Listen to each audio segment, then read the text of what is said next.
Time to check in with Carmi Levy, our CTV tech analyst, and a couple of stories in the news, perhaps the one that I think is dominating the conversation because it could affect each and every one of us. The CRTC getting behind these new streaming rules, which is supposed to be good for all of us, right? It's supposed to focus on Canadian and Indigenous content, but at the same time, it's forcing, or they're trying to force anyway, the major U.S. streamers to go ahead and comply, and there's a number set aside, which I think, Carmi, is 15%, right? To set aside to promote this kind of programming here. And of course, there is pushback because this represents lots and lots potentially of money. Yeah, so this has to do with the Online Streaming Act, and the CRTC, our national telecom regulator, has been busy for the past couple of years figuring out ways to kind of implement that Online Streaming Act in everyday life. And so a couple of years ago, they introduced the first sort of wave of fees that companies like Disney and Netflix and Amazon Prime Video would pay to support Canadian productions, which is exactly the same thing that broadcasters have been doing for decades. If you make money in Canada, then you should pay back into Canada's cultural landscape.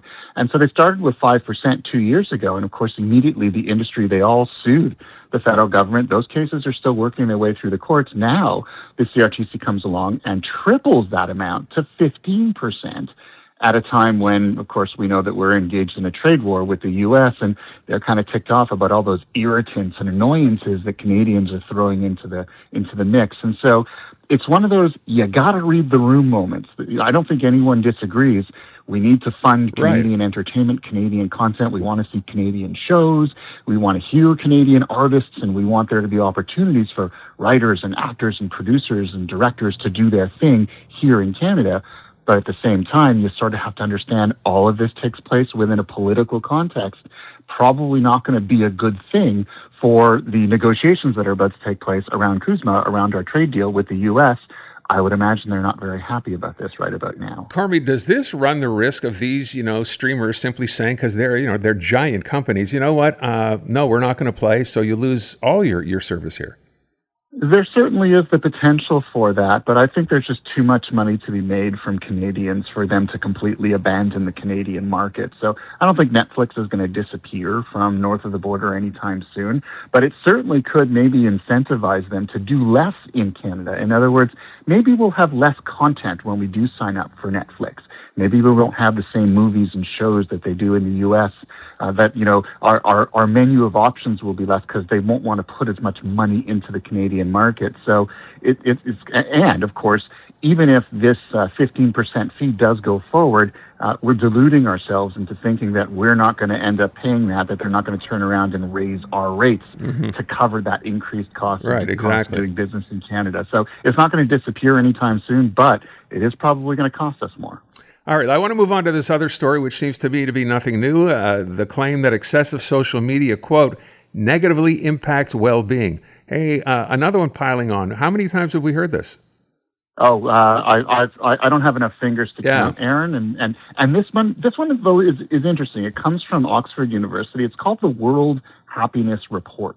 And basically what they're saying is that social media in limited doses, like if you use it for an hour a day, they say that it actually has a benefit, that it connects us to friends and family. It connects us to our community. It gives us a sense of belonging, and it's actually helpful to our mental health.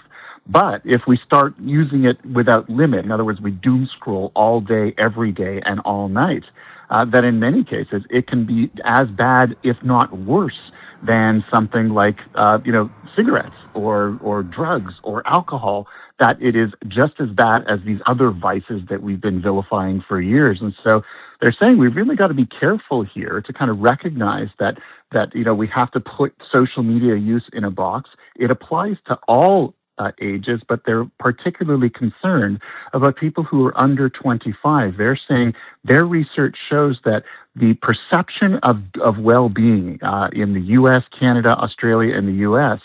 has dropped dramatically over the past decade, which coincides with us using social media a lot more. So they're saying further research is needed, but basically watch how often and how much you use social media in the course of a given day. That could determine how happy you are over time. Okay, and because no interjection that we ever have does not include AI lately, let's get to an AI story. It turns out, and I think this is actually kind of interesting. I wonder if people would be so, bothered by this. Neighborhood watch, right, which is where the neighborhood gets together, everybody sort of, keeps an eye for everybody else. This is now being considered and being done, I'm guessing, in some places through AI. Yeah, very much so. So if you think of it, we don't have dumb doorbells anymore. We have smart doorbells, Rings, smart cams on the fronts of our homes. And we all use the, apps like Nextdoor, or many people have groups in Facebook for their local communities where they share messages about what's going on their street or in their neighborhood. And what that's doing, Axios did a bit of a deep dive on this, and they showed that the number of neighborhood watch programs across North America is dropping significantly because now we basically know what's going on thanks to smart doorbell cameras as well as apps. And so, my door, and I've got one in my house, and it knows what's happening in front of my home. I get notified when someone approaches my house. If I want to know about that emergency at the park last week, then all I need to do is pop onto Nextdoor, and everyone's already talking about it. So there's no need to put a sign up in your window or to look for homes that have neighborhood watch parents there anymore, because you're getting it electronically. But the research shows you may sort of know more because the apps tell you more, but you're still losing that connection to the people that you live around. In many cases, we still don't know our neighbors' names. Technology still can't replace humanity. Wow. I just when I thought it was going to be a positive story. And then finally, let's deal with this. The world's second richest nation. Is that China? India? Singapore. Close. Singapore. Oh, going to require, and I think this is interesting, and this is going to probably be something that's going to be debated here. They're going to now require AI skills training for all higher education students starting in another year from now. Yep, I think that's brilliant, and I've been saying this all along that we're allowing kids to use technology, and we're not actually teaching them what those best practices are. And so, hand a smartphone off to a child, and then then off they go, and they figure it out for themselves, and in many cases get into trouble. So Singapore is going to incorporate AI. They call them compulsory learning modules that teach them baseline AI skills, and they're going to incorporate that into their curriculum in middle and high school starting next year. And they're saying they're not only going to learn how to use AI, they're also going to learn what AI's limitations are. They're going to learn how to deepen understanding using AI instead of just replacing critical thinking and cutting and pasting out from ChatGPT. So this is a really important thing. Kids they're growing up inside a digital world, and when they graduate, they're going to be part of that workforce.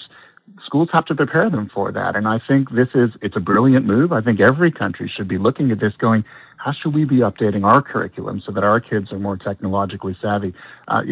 We often talk about the 3 R's, reading, writing, and arithmetic. We should be adding digital literacy and increasingly AI literacy to that list. And thankfully, Singapore is creating the template for all of us to follow. Yeah, which I'm sure the rest of the world is going to be watching, to your point, because you know what?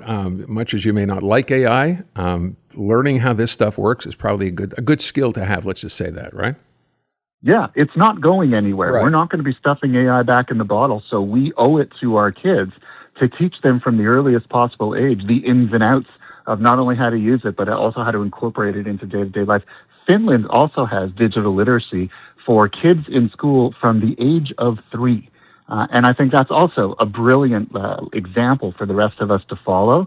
And I'm really hoping that school boards, school districts here in Canada are looking at that as well, thinking we should do that too. If we want to be a high-tech nation, we got to make sure that our kids are ready. CTV tech analyst Carmi Levy. Carmi, thank you so much. Appreciate being with you. Thanks so much, Aaron. Canadian women are looking for more out of themselves, their businesses, their elected leaders, and the world around them. And that's why we're thrilled to introduce the Honest Talk podcast. I'm Jennifer Stewart. And I'm Catherine Clark. And in this podcast, we interview Canada's most inspiring women. Entrepreneurs, artists, athletes, politicians, and newsmakers, all at different stages of their journey. So if you're looking to connect, then we hope you'll join us. Listen to the Honest Talk podcast on iHeartRadio or wherever you listen to your podcasts.